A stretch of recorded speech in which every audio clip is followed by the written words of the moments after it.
something a little bit different. We're talking about family and all of the issues that come with family, especially around the holidays. I also want to mention that my heart really goes out to anyone right now who is suffering from a loss. I understand how difficult the holidays can be, especially when you might be grieving. So I just wanted to put that out there. There's been a lot of unexpected exit points this past year. And I know that Christmas is always a time that brings up that pain. So I just want to say you're not alone and you will get through this and it will get easier. And there is an afterlife, and I'm sure that they are over there and having a really great time looking down. Now, let's talk about family drama that, of course, starts and creates family trauma. And then when that trauma is not resolved, it really rolls into sort of a generational and ancestral trauma. And I think for most of us, we're aware of this and we're trying to work on getting through it. But of course, the holidays are a time where we're almost forced back into these family dynamics and also forced back into sort of childhood dynamics as well. So it can be really difficult. So today I have the top 5 tips on how to survive family drama this holiday season, or really any time you are faced with family drama slash trauma. Okay. So we're just going to dive right into it. The first tip that I have for you is to really manage your expectations. I think in so many ways, especially around the holidays, we really feel like, I don't know, we really hope for the best. We watch the Christmas movies, and a lot of the time there are perfect families and everyone's laughing and playing games and having a merry old time drinking their eggnog. And then we look at our own family and we realize that, it's not like that. That's not realistic. So, really set expectations, manage your expectations by understanding that you got to be real with yourself, essentially, right? We want to be idealist. We want to think that everything's going to be perfect and amazing. And it's not always like that. So manage your expectations, okay? The second tip that I have for you is really navigating conversations. And this is where, especially with the recent election and a lot of the polarity that we're feeling here in America, I think a lot of people are sort of polarized. I mean, especially within families. So one of the things that you can do is set healthy boundaries, right? You can say, hey, I want to let you know that this holiday season, I would really love it for us to avoid talking about politics, right? Or avoid talking about religion. I know a lot of people end up leaving their religion, but then their family or their brothers and sisters are still a part of that religion, which is totally fine, to each their own. You're already the weird one. So it's important to sort of set healthy boundaries and also realize that it's okay for you to walk away. And when you do choose to walk away, either from a conversation or a party or a gathering, my best advice is to actually be really honest with your family about why you need to walk away or why you can't participate in the conversation anymore. And so, for example, it could be like a really political conversation, and you could be like, hey, I just want to let you know that I don't really want to get involved, or, this conversation can really affect me, or, I just don't want to have this conversation. So I'm just going to go ahead and go to the next room. Or, hey, social events take a lot out of me. So I'm going to leave early because I just need some downtime. And I need to sort of regroup my energy before tomorrow or what have you. Okay. So, really setting those healthy boundaries and being honest with your family, because what ends up happening is if we make up even just like a little white lie, like, oh, like, I don't know, I got to take my dog out, or, someone's sick, or I got to go early because of this. It's, you're presenting, it doesn't matter because most of the time they won't know, or maybe they will know, but it's the authenticity, right? It's the integrity that you are showing up as. And it's important for you to maintain that authenticity and integrity because it's a vibration. And when you are in that vibration, they may not understand it initially, but what ends up happening is eventually they will bring back that authenticity and integrity back to you. It may take a while, but that's the best way to show up. And no one can really fight you on your honesty. Hey, like I've just had a lot of social interaction, and I need to just recoup and have some downtime. So I'm going to walk away or whatever. I'm going to leave early, right? So, navigating communication, setting boundaries, not having any guilt around the boundaries that you're setting. All right, super, super important. Okay, let's move on to number 3. Okay, suggestion number 3 for how to best survive your family, which is, this is really interesting. Identifying reoccurring family dynamics and family roles. So just a couple here, like one would be the peacekeeper, right? The one who's always sort of mediating in the middle, trying to keep the peace, hold the space. Another one is like the scapegoat, like the person who always gets blamed for everything in the family dynamics. Thank you so much for that super chat too. And then the other is the black sheep. I think we can all relate to the black sheep. We're just different than our family. And typically when you are the black sheep, there's one of two directions that you end up going in. The majority of us end up in the direction of, I'm different than all of you. It's unspoken, and I'm going to continue to sort of be separate or be removed from this dynamic because I am different. I will say that there is another opportunity for you as the black sheep to be different and to also lead the way. So, what's really beautiful in my family dynamic is, even though I'm the youngest, I felt like because I'm so resilient and also quite defiant within me being so different, I've been able to sort of turn most of my family members over to my side. So when I do show up and I'm like, hey guys, like I'm really exhausted, so I probably won't participate in this conversation. Doesn't usually happen. But when I do show up and I am honest and integral, it's really met with open minds, right? If we want to get into a conversation about conspiracies, like it's met with open minds. So as the black sheep, you can either be the follower and the outcast and really anchor into that identity and set healthy boundaries within that. Or you can actually end up being the leader of your family.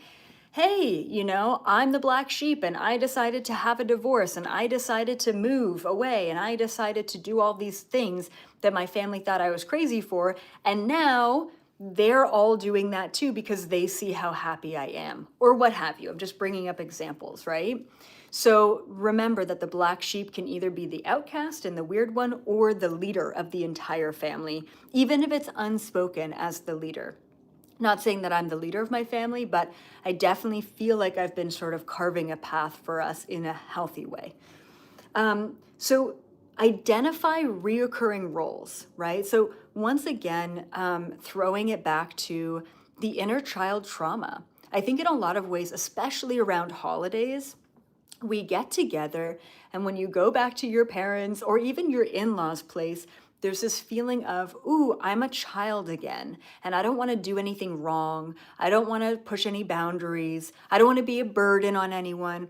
All of these dynamics that you felt in childhood are going to come back to you when you're in those sort of extended family dynamics. So pay attention to those roles. And what I recommend is switch it up, do something different. When you see, someone in your family who's always to blame or the scapegoat of the family, stand up for them instead of allowing that dynamic to happen. I think I put another, yeah, break those patterns and, decline to take on all of that energy, right? And responsibility. And then also like really having compassion for the people in your family who are in different places. And I think that there are people that I know that cannot accept their parents for who they are because they're very ignorant, right? Or in-laws for who they are because they're ignorant. And then there's people that I know, like myself, that experiences those dynamics in my life. And instead of being really upset or angry at those individuals for not having an awareness or any sort of emotional intelligence or self responsibility, I actually have a lot of compassion for those individuals because I'm like, look, there was a point in my life where I was also that way, and I can definitely still be that way, or whether that be, rebellious or defiant or stubborn or ignorant.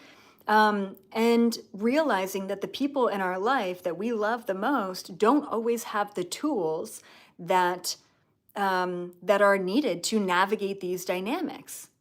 So, taking the compassionate approach to the ones in your family and your life that trigger you the most and accepting them for having the lack, accepting them for not having the tools is really important. All right. So, I just wanted to put that out there. Okay. And before we get to number 4 and 5 pieces of advice, and thank you, Sharma, as well, for that super chat. I just want to say, please be sure to like this video, subscribe to the channel if you haven't already, share this with your friends and your family members, put it onto, social media for those who really need a little bit of extra support and understanding and tools to navigate this season and just in general, people who are struggling in life with their family. And thank you, Jeff, as well for that super chat. And then I do want to mention too one more thing, and then we'll get to 4 and 5. So just a couple days ago, we had an absolutely incredible Cosmic Gateway event.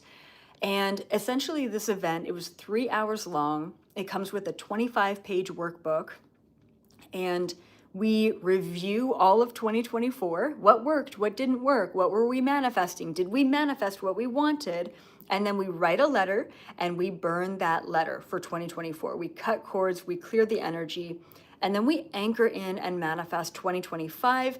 And this time I also did a 5-year plan. And then we also did a little practice test on telepathy, which was so much fun with the community and so much more. So if you are looking for a space to clear the old energies and manifest the new energies, please go to my website, check out the Cosmic Gateway Workshop. And like I said, comes 3-hour workshop and a 25-page workbook, and it was absolutely next level. And what was so cool is last year I checked into my Cosmic Gateway workbook and I manifested everything I wanted and desired, which was not like physical things, it was all like internal changes. And now I realize why my year was so tough because I asked for all of that. But yeah, it's really cool to look back. So please go check that out. I usually leave that product up, that workshop up, for January, February, March. After March, we're kind of well into the new year, but you can manifest and create and change the dynamics pretty much up until the very end of the first quarter, okay? Really get your heart and your mind and your body aligned to what it is that's coming for you in 2025. And it's gonna be an intense year, so we're gonna want that extra little nudge of manifestation and intention setting. Okay, good. So, tip number 4 on how to manage and deal with a crazy family: energy protection, cord cutting, and saging. So, it's like kind of before, during, and after a family event or engagement. So, the first thing is energy protection. I love to just bubble myself before any sort of public. Before interacting with anyone, I like to just do a little bit of an extra bubbling protection. And that's just really visualizing a pure white light bubble around you. And that just helps. And then while you're in the family dynamic, you can cut cords literally on the spot. Sometimes if I'm talking to someone and I feel triggered, or they're feeling anxious and I'm feeling anxious because they're feeling anxious, and there's that energy going on, I'll just cut the cord right there on the spot and immediately I will feel better, okay? So that's possible. So cutting cords If you don't do it on the spot, you can always cut cords after. And once again, that's just visualizing an energetic cord between you and that person, and then cutting that energetic cord. And we also have to realize that everything and everyone we interact with creates an energetic cord, right? It's entanglement. It's natural, it happens. Cutting cords is important, and it doesn't mean that you're cutting that person out of your life. You're just clearing the energy that has built up to that point.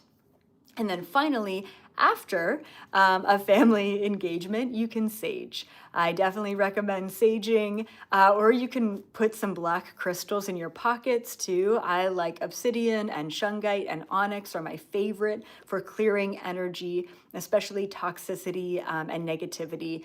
Black crystals are great for that.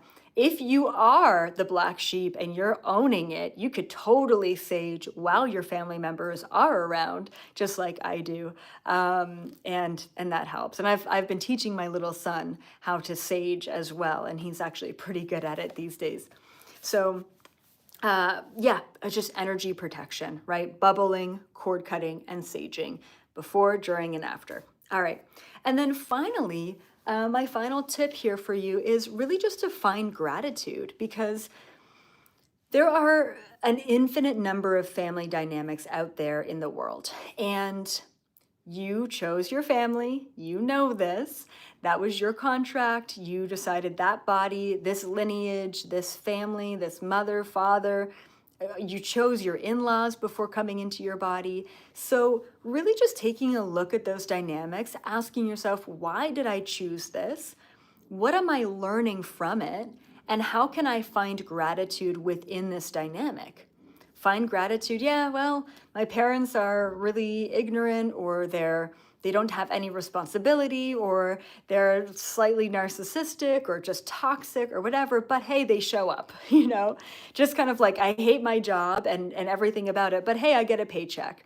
So there is going to be something there that you can find, or you could be like, I'm so grateful I don't have to deal with family this holiday season, and I've already set my boundaries, and I'm, chilling with my pets and ordering Uber Eats, and like we're having a good time, right?